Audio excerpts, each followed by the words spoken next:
첫 번째 책 창세기로 돌아갑니다. 창세기 18장 9절로 15절까지의 말씀입니다. 구약성경 21페이지 창세기 18장 9절에서 15절까지의 말씀입니다. 자, 창세기 18장 9절부터 15절까지의 말씀 우리 같이 읽도록 하겠습니다. 시작. 그들이 아브라함에게 이르되 내 아내 사라가 어디 있느냐 대답하되 장막에 있나이다. 그가 이르시되 내년 이맘때 내가 반드시 내게로 돌아오리니 내 아내 사라에게 아들이 있으리라 하시니 사라가 그 뒤 장막 문에서 들었더라. 아브라함과 사라는 나이가 많아 늙었고 사라에게는 여성의 생리가 끊어졌는지라. 사라가 속으로 웃고 이르되 내가 노쇠하였고 내 주인도 늙었으니 내게 무슨 즐거움이 있으리요. 여호와께서 아브라함에게 이르시되 사라가 왜 웃으며 이르기를 내가 늙었거늘 어떻게 아들을 낳으리요 하느냐. 여호와께 능하지 못한 일이 있겠느냐. 기한이 이를 때 내가 네게로 돌아오리니 사라에게 아들이 있으리라. 사라가 두려워서 부인하여 이르되 내가 웃지 아니하였나이다. 이르시되 아니라 내가 웃었느니라. 하나님의 말씀입니다. 아멘. 자, 이 창세기 18장 아주 참 흥미로운 기록인데요. 하나님께서 아브라함의 장막에 나그네로 찾아오세요. 히브리서 13장에 보면은 손님 대접하기를 힘쓰라. 이로써 부지 중에 천사를 대접한 자도 있느니라. 히브리서 13장에 그런 기록이 있거든요. 그 기록에 딱 부합한 그런 내용이 오늘 창세기 18장 앞부분에 적혀 있습니다. 자, 이 앞부분에 보면요. 아브라함의 장막 앞으로 세 사람의 나그네가 지나갑니다. 아브라함은 이 당시 목축업을 하고 있었어요. 지금도 중동 지방에 가면은 그 목축업을 돌아다니면서 하는 유목민들이 있습니다. 보통 우리가 베두인 족속이라고 부르는데 이분들은요, 이 사람들은 서로가 서로를 돕는 그 의식이 무척 강합니다. 그럴 수밖에 없는 게요.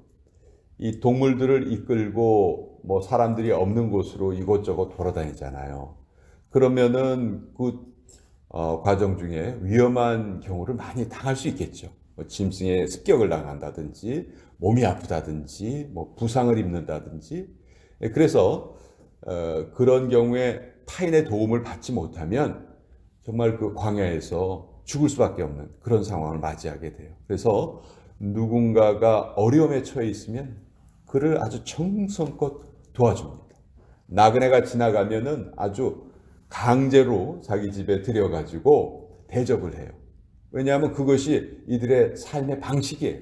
그러지 못하면 자기가 도움이 필요할 때 도움을 받을 수가 없거든요.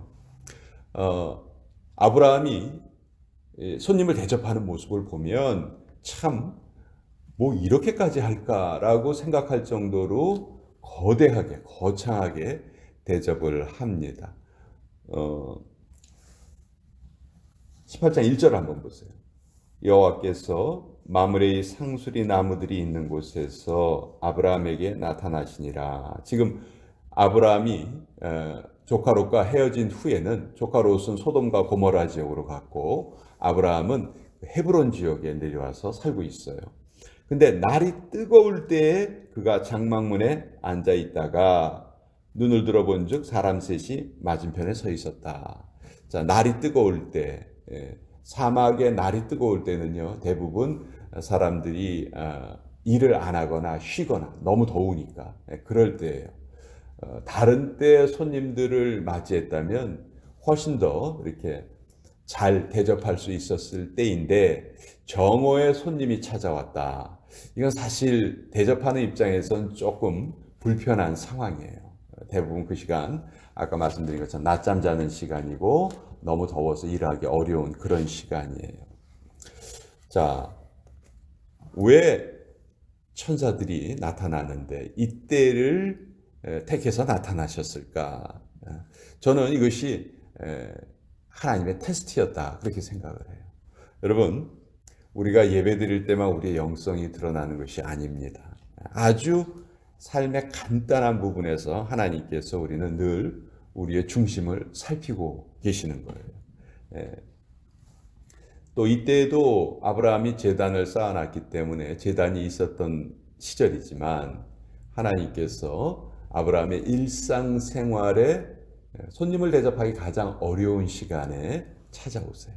근데 이때 아브라함의 모습을 보면요. 2절 뒷부분에 보면 곧 장막문에서 달려나가 영접하며 몸을 땅에 굽혀 이르되.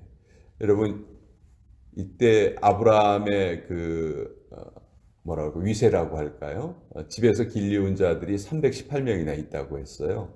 그러니까 아브라함이 거의 뭐 족장에 해당되는 그런 위치예요. 근데 손님을 대접할 때 보세요. 손님을 대접할 때 아주 몸을 땅에 굽혀서 손님을 대접합니다. 아브라함은 이들이 하나님과 천사인 줄 몰랐어요. 그죠? 나그네를 보면은 언제나 대접하는 그 방식대로 지금 대접을 하고 있는 거예요. 그래서 제발 우리 집에 와서 내가 대접을 해드리는 것을 받으십시오.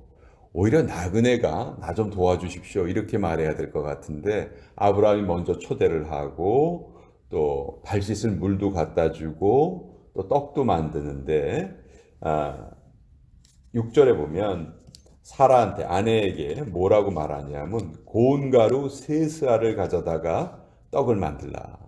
여러분, 이 한 스아가 한 8리터 정도가 된다고 해요. 그럼 3스아면 24리터예요. 그러니까 이 3사람이 먹기에 훨씬 더 큰 양이에요. 더 많은 양이에요. 근데 이렇게 풍성하게 대접을 합니다. 또 8절에 보면 아브라함이 엉긴 젖과 우유와 하인이 요리한 송아지를 가져다가 그들 앞에 차려놓고 나무 아래에 모셔 섬에 그들이 먹으니라. 이거 좀 이상하지 않아요? 어떻게 보통 주인이 같이 이렇게 음식을 먹는 거 이해할 수 있지만 주인은 지금 옆에 서 있고 나그네는 앉아서 대접을 받고 있어요.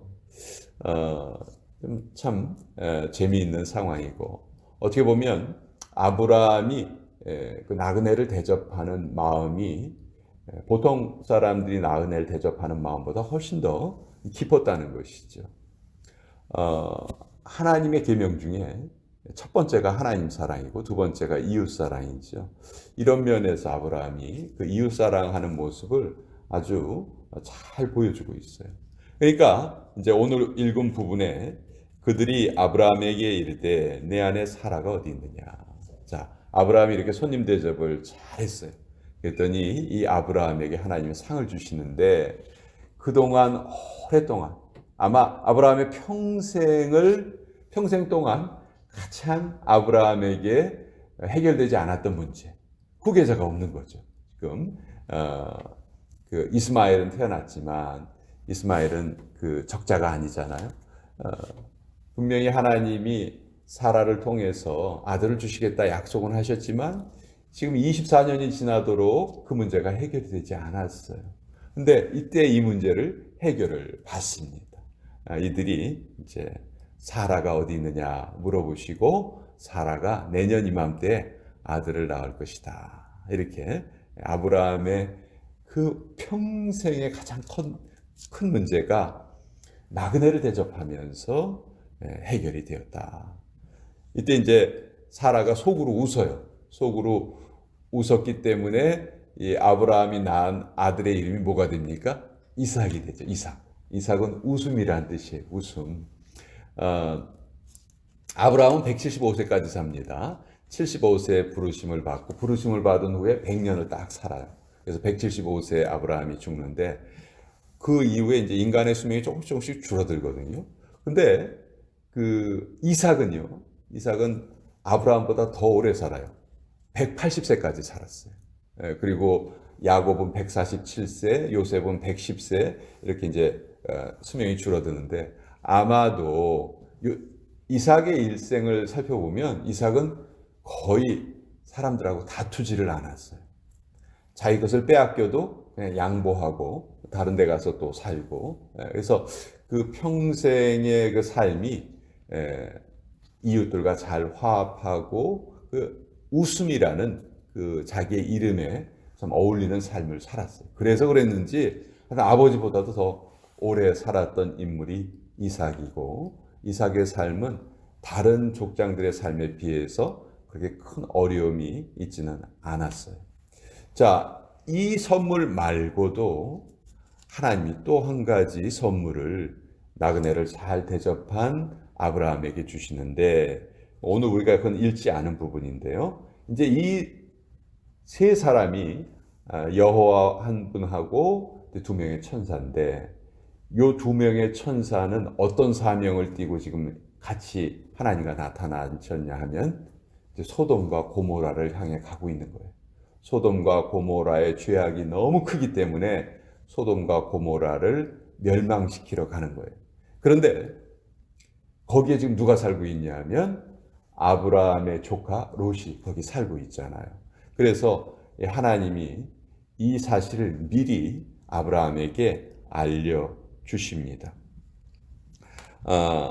20절에 보면 여호와께서 또 이르시되 소돔과 고모라에 대한 부르짖음이 크고 그 죄악이 심히 무거우니 21절 내가 이제 내려가서 그 모든 행한 것이 과연 내게 들린 부르짖음과 같은지 그렇지 않은지 내가 보고 알려하니라. 이러면서 이제 22절에 그 두 사람이 떠납니다. 두 사람이 이제 소돔과 고모라를 향해서 떠나고 하나님은 그대로 사람의 모습을 하신 하나님은 아브라함과 함께 계셨어요. 이때 아브라함이 아주 유명한 중보기도를 합니다. 아마 여러분들도 다 이렇게 내용을 알고 계실 터인데 하나님 그 소돔과 고모라에 죄인들이 많이 있지만 그래도 그 중에 의인이 같이 있다면 의인이 죄인과 함께 멸망받는 것이 옳지 않은 일 아닙니까? 만약 의인 50명이 있으면 어떻게 하시겠습니까? 그러니까 하나님께서 멸망하지 않겠다. 그랬더니 아브라함이 계속해서 그 숫자를 줄여가죠. 45명이면 어떻겠습니까? 30명이면 어떻겠습니까? 20명이면 어떻습니까? 맨 마지막에는 10명이면 어떻겠습니까? 그랬더니 하나님께서 대답하시는데 의인 10명을 찾는다 할지라도 의인 10명만 있어도 내가 소돔과 고모라의 죄악을 용서하겠다. 멸망시키지 않으시겠다. 그렇게 말씀을 하시죠. 이 아브라함 입장에서는 조카 롯이 소돔과 고모라 땅에 살고 있었기 때문에 아주 큰 문제예요. 이거는.